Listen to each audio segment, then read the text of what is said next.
Jonathan Hale had built his fortune on foresight, control, and preparation. Those same instincts had driven him to install discreet security cameras throughout his sprawling home, not out of paranoia for his wealth, but out of fear for his son.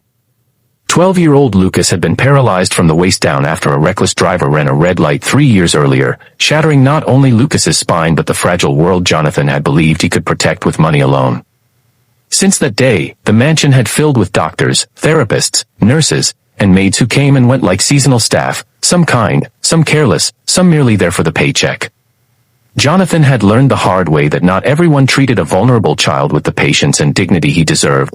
A raised voice caught by accident, a rough tug on a wheelchair, a therapist who skipped exercises when she thought no one was watching. Each incident chipped away at Jonathan's trust.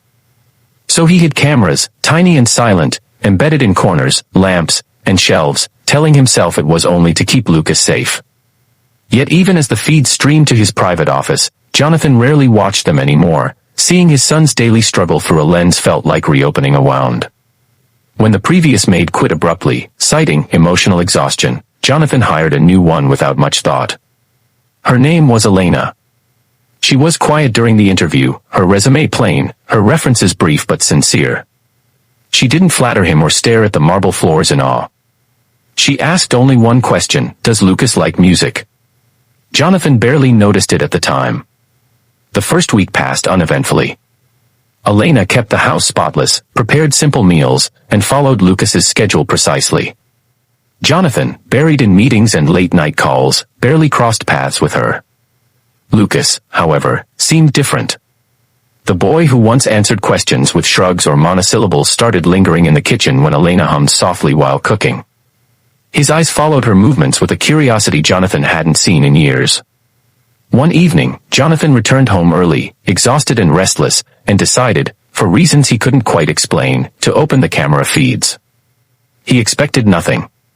Perhaps that was why what he saw unsettled him so deeply.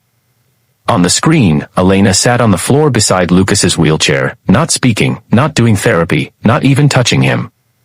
She was simply there, matching her breathing to his, eyes closed, palms resting on the cool tile. After a long moment, she whispered something Jonathan couldn't hear clearly. Lucas's shoulders, usually tense, slowly dropped.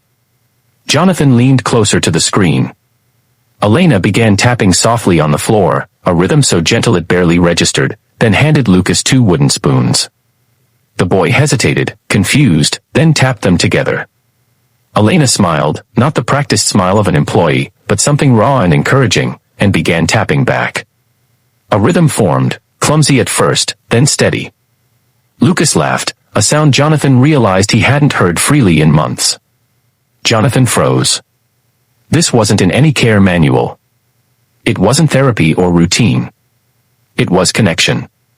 The next feed showed Elena later that night, adjusting Lucas's blanket with painstaking care, speaking to him as if he were a partner in conversation rather than a burden to manage. "You don't have to be brave all the time," she said softly. "You can be tired. I'll stay." Jonathan felt a tightening in his chest. Over the next few days, he watched more. Elena never knew. He saw her read to Lucas not from children's books but from adventure novels, pausing to ask his opinion on the hero's choices.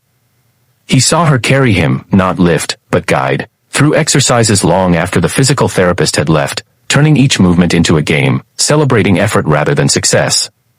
Then came the moment that shattered Jonathan's assumptions. Late one night, the camera in the living room captured Lucas in tears, his fists clenched, voice shaking with frustration he rarely voiced aloud. "I hate this chair," he sobbed.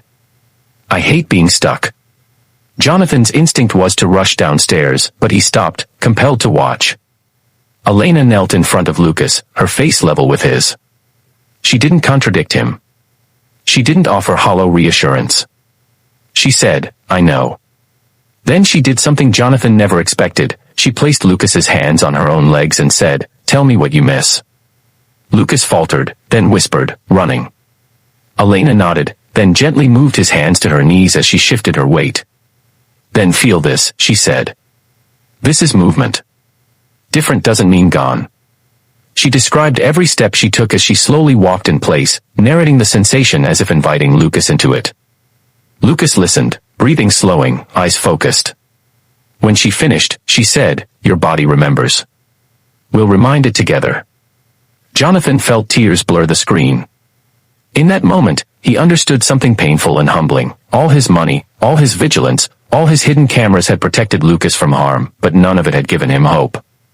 Elena did that without realizing anyone was watching. The next morning, Jonathan called Elena into his office. She stood calmly, hands folded, expecting perhaps criticism. Jonathan struggled to speak. He confessed about the cameras, not defensively, but with shame, and told her what he had seen. Elena listened, eyes steady, then said quietly, "I'm glad you saw the real him." Jonathan offered her a raise, a contract, anything she wanted.